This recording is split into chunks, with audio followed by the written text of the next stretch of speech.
Welcome back to the Closer Friends YouTube channel. My name is Garrett, and today I'm bringing you a review for Freaky. From the director that brought you the time loop Happy Death Day and Happy Death Day 2, he brings you a body switch horror comedy called Freaky.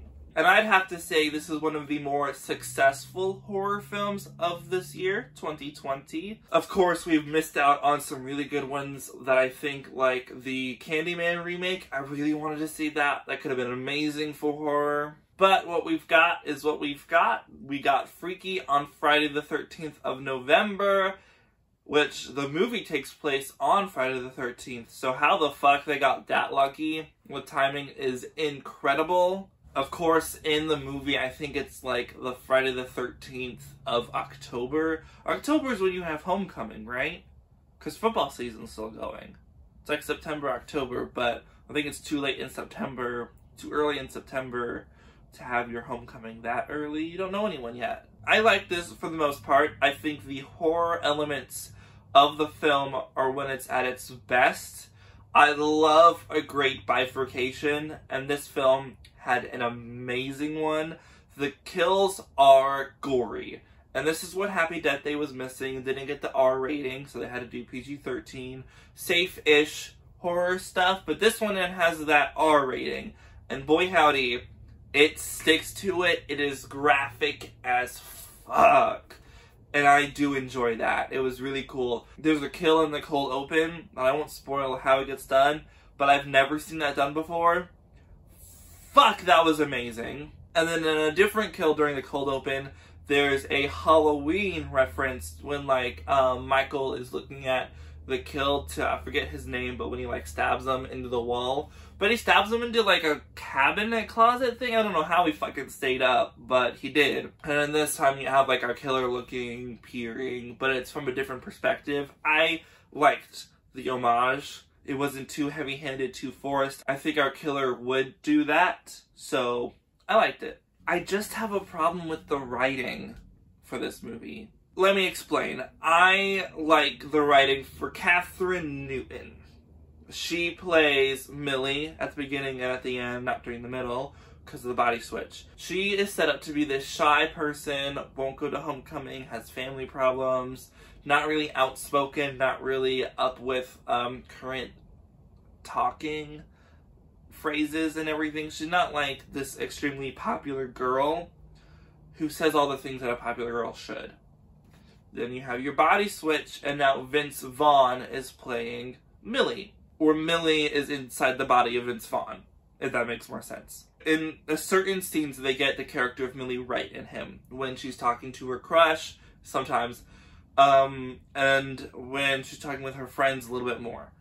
But it just seems like they have a list of things that teenage girls nowadays like to say, and they have to get Vince Vaughn to say these things because, oh, it's funny, he's being like a teenage girl. Ooh. No, it's not funny. It doesn't work well because that's not the character you put in your movie. And even then, your gay character, just some of the stuff with what he says, it's not funny. It comes across very cringy. I didn't like the representation on screen. Sure, there's one good joke in there about, like, what happens to people of not white straightness and what happens to them in horror movies. I did like that line. But a lot of the stuff he says is just cringy and baseless just for the sake of humor, and it doesn't work. And then some characters are just immensely stupid, like her cop sister. Fuck, she's an idiot. How is she a cop? And then another cop at the big finale just raises his gun up in a large crowd of people and fires. That's most likely not allowed. I don't mean to harp on this movie so much. I had things I really didn't like about it. I do like how it's shot. It's very, very fun.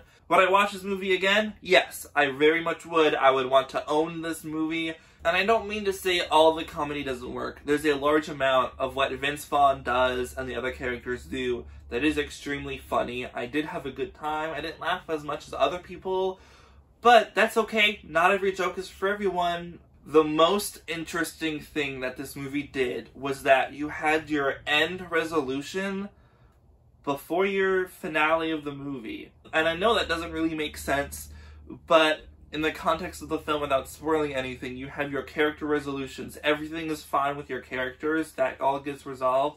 And then you have your big villain showdown. Was very, in a like a horror classic sense, filmed that way, like a normal slasher. I had a lot of fun with this movie in the end. I think it does for sure have its problems, but that doesn't mean it's a bad movie. The score is fun. It's shot very well. The kills are fucking awesome. I love the amount of blood in this, and I'm not usually like a gory person, but I love the gore in this film because it's more of like a lighthearted tone, and it opens itself up to a sequel that I would very much want to watch. So I'm going to give Freaky a 7 out of 10. So that is my review for Freaky. If you liked it, give it a like. If you want to see more, hit that subscribe button. Let me know in the comments down below if you've seen Freaky, what you thought about the film. And I will see y'all in the next video. Bye-bye! If you did not already know, I've been playing Spider-Man Miles Morales and posting videos to that almost channel. Above me is a playlist that'll give you all of the episodes I've made so far. It's been a lot of fun trying something new rather than just standing in front of a camera. I'm playing a video game and enjoying myself that way. And I would love it if y'all checked it out. Thank you!